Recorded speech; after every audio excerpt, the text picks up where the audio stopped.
Hello friends, welcome to my YouTube channel large animal wait.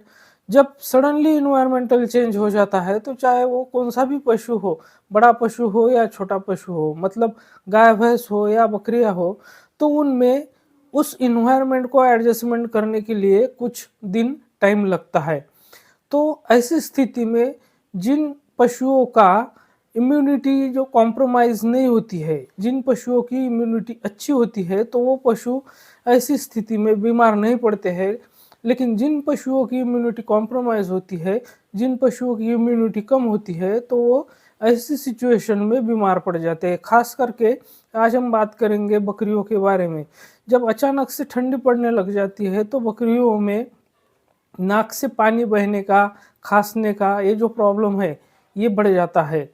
तो आज हम इसी पर डिटेल से चर्चा करेंगे कि हमें ऐसी कंडीशन में पशुओं को कौन-सी दवाइयाँ देनी चाहिए, बकरियों को कौन-सी दवाइयाँ देनी चाहिए, कितनी मात्रा में देनी चाहिए और कितने दिन तक देनी चाहिए और क्या हम इसका पहले से प्रतिबंध कर सकते हैं, प्रिवेंशन कर सकते हैं, तो इस बारे में आज हम विस्तार से चर्चा करेंगे। लेकिन उससे पहले अगर आप मेरे चैनल से नए जुड़े हैं या अभी तक आपने मेरा चैनल सब्सक्राइब नहीं किया है, तो प्लीज़ मेरे चैनल को लाइक, शेयर और सब्सक्राइब करें। साथ में बेल वाला आइकन दबाकर ऑल वाला ऑप्शन भी चुनें, ताकि भविष्य में आने वाली हर वीडियो की नोटिफिकेशन आपको समय-समय पर मिलती रहे।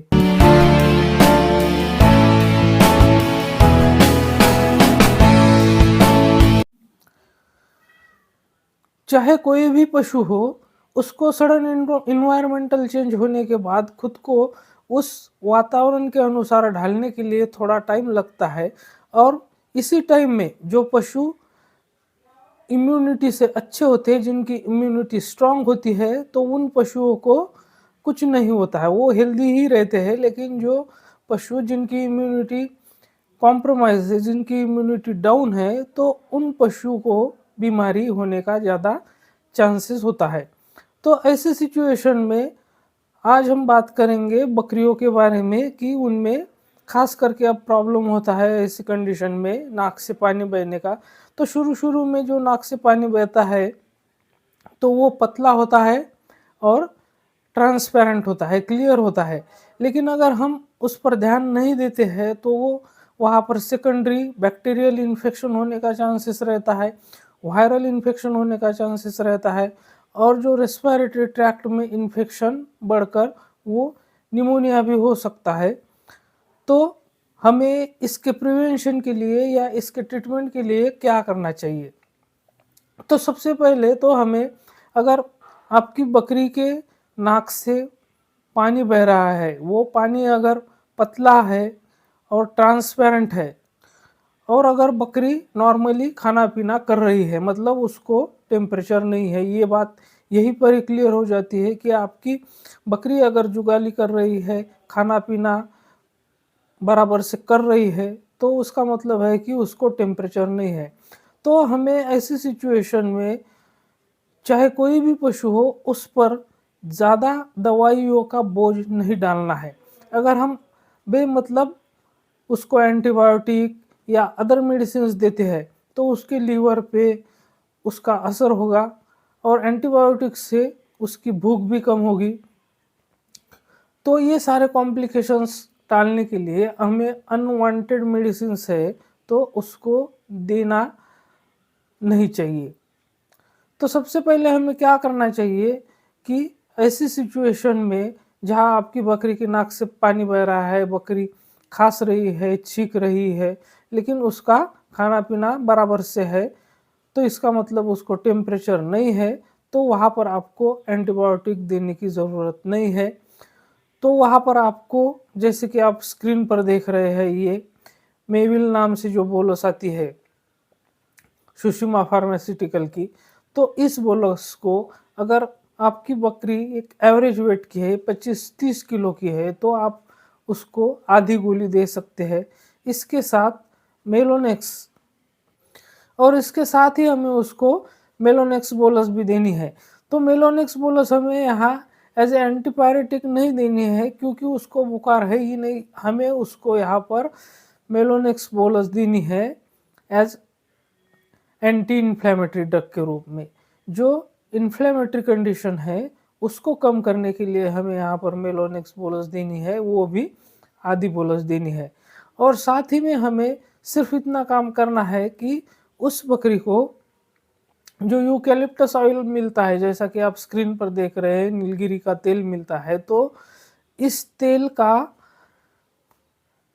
1-2 बूंद बहुत ज़्यादा पानी गर्म करना है, इतना गर्म करना है कि उसमें उससे भाप निकलने लगे, और उस पानी में 1-2 बूंद इस यूकैलिप्टस ऑयल के डालने हैं, और हमें उसके मुंह के सामने उस बर्तन को पकड़ना है, या फिर उसका मुंह उस बर्तन के ऊपर पकड़ना है, ताकि वो जो वहाँ से भाप निकलेगी वो पूरे उसके फेफड़ों तक उसके सांस के द्वारा अंदर चली जाए।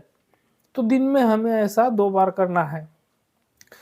तो कहने का मतलब ये है कि अगर आपकी बकरी को टेम्परेचर नहीं है, खाना पीना नॉर्मल है, उसके नाक से पतला डिस्चार्ज मतलब पतला पानी आ रहा है, बकरी खाँस रही है, छींक रही है, लेकिन खाना पीना नॉर्मल है, तो वहाँ पर सिर्फ आपको आधी मेविल बोलस, आधी मेलोनेक्स बोलस, और उसको जो भापारा जिसे बोलते हैं हम, गर्म पानी में यूकैलिप्टस ऑयल यानी कि नीलगिरी तेल की 2-3 बूंदें डालकर उसको उसके सांस में जाए, इस तरह से बर्तन को पकड़ना है, और 5 से 10 मिनट तक उसको ऐसे भापारा देना है। बस इतना ही काम आपको करना है। और अगर आपकी बकरी को टेम्परेचर है, तो वहाँ पर हमें एंटीबायोटिक देने की ज़रूरत है। तो वहाँ पर आप सिंपली जो एमॉक्सिलम बोलस आती है, तो वो आधी बोलस आप उसको दे सकते हैं। तो ये ट्रीटमेंट आपको लगातार 3 दिन तक करना है। तो इसमें आपको क्या देना है, आधी बोलस एमॉक्सिलम की देनी है, आधी बोलस मेलोनेक्स की देनी है, और आधी बोलस मेविल की देनी है। ये सुबह और सेम आपको शाम को एक बार रिपीट करना है। और जो भापारा देना है यूकैलिप्टस ऑयल का, वो भी दिन में 2 बार 3 बार आप कर सकते हैं।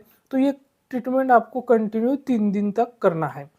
लेकिन बात अगर इससे आगे बढ़ चुकी है, जैसे कि आपके बकरी का जो नेजल डिस्चार्ज है वो गाढ़ा आने लगा है, बकरी का खाना पीना कम हो रहा है या फिर बंद हो गया है, उसको सांस लेने में ज़्यादा परेशानी हो रही है, तो ऐसी कंडीशन में आपको इस ट्रीटमेंट से काम नहीं चलेगा। तो वहाँ पर आपको क्या करना होगा, जैसे कि आप स्क्रीन पर देख रहे हैं ये लिक्विड एनरो BH के नाम से, जिसके अंदर एंड्रोफ्लॉक्सिसिन और ब्रोमहेक्सिन है। तो आपको इस सॉल्यूशन को सुबह 2 से 3 ml और शाम को 2 से 3 ml ऐसे लगातार आपको 4 से 5 दिन तक देना है। और साथ ही में जो मेलोनेक्स बोलस है, उसको आधी आधी बोलस सुबह शाम रोज देनी है, 2 टाइम। इसको भी 3 दिन तक कंटिन्यू करना है।